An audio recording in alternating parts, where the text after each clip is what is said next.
બંગાળની ખાડીમાં સર્જાયેલા નિમ્ન હવાના દબાણની સિસ્ટમ ઝડપથી ગુજરાત તરફ આગળ વધી રહી હોવાથી આગામી 3 દિવસ રાજ્યમાં ભારેથી અતિભારે વરસાદની શક્યતા વ્યક્ત કરવામાં આવી છે.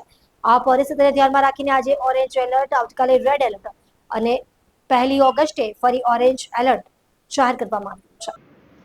જિલ્લા કલેક્ટર તેજસ પરમારે વિડીયો સંદેશ દ્વારા જણાવ્યું હતું કે સંભવિત ભારે વરસાદને લઈને જિલ્લા અને શહેર સ્તરે તમામ જરૂરી તૈયારીઓ પૂર્ણ કરી દેવામાં આવી છે.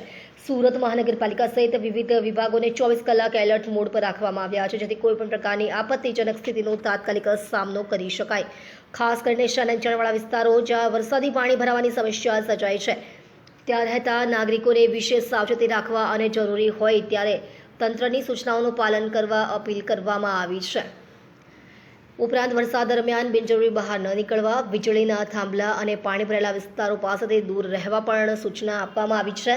જિલ્લા પ્રશાસને નાગરિકોને અફવાઓથી દૂર રહી માત્ર અધિકૃત માહિતી પર વિશ્વાસ રાખવા તેમજ કોઈપણ ઇમરજન્સી સ્થિતિમાં તંત્રનો સંપર્ક કરવા માટે અનુરોધ કરવામાં આવ્યો છે. એક નિમ્ન હવાનું દબાણ જે બંગાળની ખાડીમાં ઉપસ્થિત થયું હતું તે તેજ ગતિથી ગુજરાત તરફ વધી રહ્યું છે અને તેના કારણે આજે ઓરેન્જ એલર્ટ, આવતીકાલે રેડ એલર્ટ અને 1 તારીખે ફરીથી ઓરેન્જ એલર્ટની ભારે પવન સાથે વરસાદની આગાહી સુરત જિલ્લામાં કરવામાં આવી છે.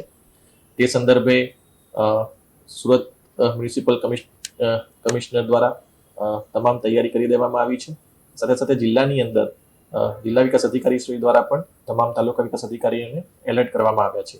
એ સાથે સાથે પ્રાંત અધિકારી શ્રી અને મામલતદારશ્રીઓને પણ એલર્ટ કરવામાં આવ્યા છે. તે પૈકી નીચાણવાળા વિસ્તારોમાં જ્યાં પાણી ભરાવાની શક્યતા રહે છે ત્યાંથી સ્થળાંતર કરવા માટેની સૂચના આપવામાં આવી છે. સાથે સાથે આ વખતે ભારે પવન પણ સાથે આવવાની શક્યતા છે, તેથી જેટલા પણ લૂઝ સ્ટ્રક્ચર્સ છે તેને પણ ઉતારી દેવા માટે, હોર્ડિંગ્સ ઉતારી દેવા માટે તમામ નગરપાલિકાઓને પણ જાણ કરવામાં આવી છે. મારી ખાસ એક વિનંતી પશુપાલકોને છે કે આપના પશુઓને આપ બાંધીને રાખો છો, જેથી જ્યારે વધારે વરસાદ આવે અને પાણી ભરાય તો તેવા સમયે તેને તણાવવાની શક્યતા રહે છે. તેથી જ્યારે વધારે વરસાદ આવે અને પાણી ભરાવાની શક્યતા જણાય તો પશુઓને ખુલ્લામાં રાખો, તેમને તાર સાથે કે કોઈ પોલ સાથે બાંધો નહીં, જેથી તે પોતાની રીતે જે સુરક્ષિત જગ્યા છે તે શોધી શકે.